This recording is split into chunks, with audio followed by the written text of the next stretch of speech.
5 বছরের একটি ছোট্ট মেয়ে স্কুলে পড়তে আসে। মিড ডে মিলে ভাত খায়, ভাত, ডাল, একটি ডিম সেদ্ধ। তো প্রতিদিনই সে ডিম সেদ্ধটি তার জামার পকেটে করে নিয়ে বাড়ি চলে যায় তার ভাইকে দেবার জন্য। তার একটি ছোট্ট ফুটফুটে ভাই আছে। ভাই বোনের কি মধুর সম্পর্ক, সেটা শিশুকালে যে কত মিষ্টি আর পবিত্র, সেটা ভাবলেও ভালো লাগে, মনটা সুন্দর হয়ে যায়, তাই না? তো একদিন মাস্টার মশাই তাকে ধরেছেন যে তোর পকেটে কি আছে একটু দেখা। খুব লজ্জা পেয়ে গেছে মেয়েটি, বলছে তোকে লজ্জা পেতে হবে না, তোর পকেটে আছে একটু বের করে দেখা, আমি দেখতে চাই। মেয়েটি কিন্তু খুব মিষ্টি আর বাধ্য। তো মেয়েটি পকেট থেকে একটি ডিম বের করে দেখিয়েছে। তখন মাস্টার মশাই বলছেন, তুই ডিমটা নিয়ে চলে যাচ্ছিস কেন? তুই ডিম খাবি না? তুই শুধু ভাত খাবি? তুই ডিম খাবি না কেন? তখন ছোট্ট মেয়েটি বলছে, আমি তো রোজ খাই, একদিন নিয়ে গেলে কি হবে? বললো, তুই নিয়ে যাস, কার জন্যে নিয়ে যাস? আমার একটা ভাই আছে, আমি ভাইয়ের জন্য ডিম নিয়ে যাই। আহা, একেই বলে দিদি। মায়ের আর একটা রূপ, সে হলো দিদি। যার দিদি নেই সে খুব অভাগা বা অভাগী। যেই দিদির ভালোবাসা পেয়েছে, এই পবিত্র ভালোবাসা পেয়েছে, সে মহাভাগ্যবান, তাই না? এই ভাইটি কত ভাগ্যবান যে ছোটতে সে দিদির কত ভালোবাসা পাচ্ছে।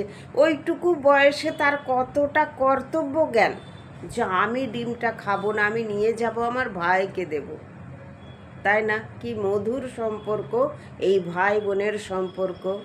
ভাইয়ের কপালে দিলাম ফোঁটা, আর কি আমি চাই, নাই বা পেলাম পান্না চুনি, দুঃখ আমার কিছু নাই। ভাই ফোঁটাতে এরম একটা গান আছে না, ভাইয়ের কপালে ফোঁটা দিলেই বোনেরা খুশি। ভাই সোনা রূপো হিরে জহরত কিছুই না দিক, যাই একটা ছোট শাড়ি, ফ্রক, একটা চুল বাঁধার ক্লিপ, যাই দিক তাতেই বোনেরা খুশি। কিছু নাই দিক তাতেও খুশি। বোন এটাতেই খুশি যে তার একটা ভাই আছে, সে ভাইকে ফোঁটা দিতে পারছে, রাখি পরাতে পারছে। যার ভাই নেই তার মনে খুব দুঃখ। যে অনেক মেয়ে থাকে ছোটবেলায় কাঁদে, আমার ভাই নেই মা, আমি কাকে ভাই ফোঁটা দেবো, আমি কাকে রাখি পরাবো। ঠিকই তো, এগুলো তো কষ্ট হয়, তাই না? তো সে ছোট্ট মেয়েটির এইরকম সুন্দর কাজটা দেখে, তার এই সুন্দর মনটি দেখে মাস্টার মশাই খুব খুশি হয়ে গেছেন। কেননা হয়তো মাস্টার মশাইয়েরও নিজের কোনো দিদি বা বোন আছে, ছোটোবেলার মিষ্টি ঘটনাগুলো মনে পড়ে গেছে। তিনি পরের দিন 2টি ডিম সিদ্ধ দিয়েছেন, বলেছেন তুমি একটি ডিম সিদ্ধ খাবে, কেননা তোমার শরীরে পুষ্টির দরকার, আর একটি তুমি ভাইয়ের জন্য নিয়ে যাবে। এই মাস্টার মশাইকেও আমার স্যালুট যে তিনি একটি ছোট্ট শিশুর মনটিকে বুঝেছেন। কত তো খবরে দেখি যে মাস্টার মশাই তার ছাত্রীর সাথে দুর্ব্যবহার করেছেন, ছোট শিশুকে মারধর করেছেন। কিন্তু যখন এই খবরগুলোও আমরা পাই, আমাদের মন খুব ভরে যায় যে এই ছোট্ট শিশুর মনটি কত সুন্দর, আর তার মনের সেই দিকটা খুঁজে পেয়ে মাস্টার মশাইও তাকে তার পুরস্কার দিয়েছেন। বলেছেন, আমি মাঝে মাঝে তোকে 2টো করে ডিম সেদ্ধ দেব, তুই একটা খাবি, একটা তোর ভাইয়ের জন্য নিয়ে যাবি। মেয়েটি অত্যন্ত খুশি হয়ে গেছে।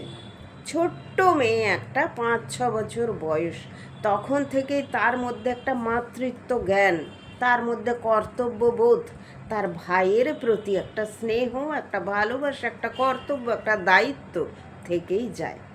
অনেকে বলবেন যে এই ভাই যখন আবার বড় হবে, এই ভাইয়ের যখন বিয়ে হয়ে যাবে, তখন এই ভাই আবার বলবে দিদিকে যে তুই বাপের বাড়িতে কেন আসছিস, তুই আমার সম্পত্তি নিতে আসছিস, বাবার সম্পত্তির ভাগ চাইছিস। ছোটবেলায় কবে তুই ভালোবেসেছিস, কবে তুই আমাকে একটা ডিম খাইয়েছিস, তার জন্য তোকে সম্পত্তি ছেড়ে দিতে হবে? হ্যাঁ, এগুলোই বাস্তব ঘটনা। বড় হয়ে গেলে তখন আর এই কথা, এই ভালোবাসা, এই ঘটনা কিছুই আর মনে থাকে না। তখন মনের মধ্যে এখন অনেক খারাপ জিনিস এসে যায়, তাই না? শিশুকালের এই পবিত্রতা, এই নিষ্পাপ ভালোবাসা, এই মধুরতা, এইগুলো কিন্তু তখন হারিয়ে যায়, কালের স্রোতে সব হারিয়ে যায়। সবাই ভুলে যায় যে অসময়ে এই মানুষটা আমার পাশে ছিল এবং আমাকে অনেক করেছে। ভাই বোনের সম্পর্ক চিরন্তন। ভাই তার বোনকে যেমন ভালোবাসে, বোনও তার ভাইকে সেই রকমই ভালোবাসে। ভাই বা দাদা না থাকলে বোনেদের মনে খুব কষ্ট। একটু বকুক, একটু শাসন করুক, সেটাও চায় বোনেরা, যে আমার একটা দাদা থাকুক, সে আমাকে শাসন করবে। আবার বোনেরা এটা চায় আমার একটা ছোট ভাই থাকুক, তাকে আমি ভালোবাসবো, আদর করব। সেই ভাই যদি তাকে দু চার ঘা কিলচর ঘুষিও দিয়ে দেয়, তাতেও সে খুশি হয়, কেননা তার মনে একটা আনন্দ, তার ভাই আছে। তো সবার তো সব শখ পূরণ হয় না। যাদের নেই তাদের মনে এই কষ্টগুলো থেকেই যায়, আর যাদের আছে তাদের মনে খুবই আনন্দ থাকে। যখন দেখি বৃদ্ধ বয়সেও ভাই বোনের দেখা হচ্ছে, ভাই বোনকে কোনো উপহার দিচ্ছে, কেননা তার দিদি বা তার বোন তাকে রাখি পরাচ্ছে বা ভাইফোঁটা দিচ্ছে, বৃদ্ধ বয়সেও তাদের মধ্যে কত একটা সুন্দর সম্পর্ক, দেখলে মনটা খুশিতে ভরে যায়। কি বলেন আপনারা, ভরে যায় না? সবাই খুব ভালো থাকবেন। রাধে রাধে।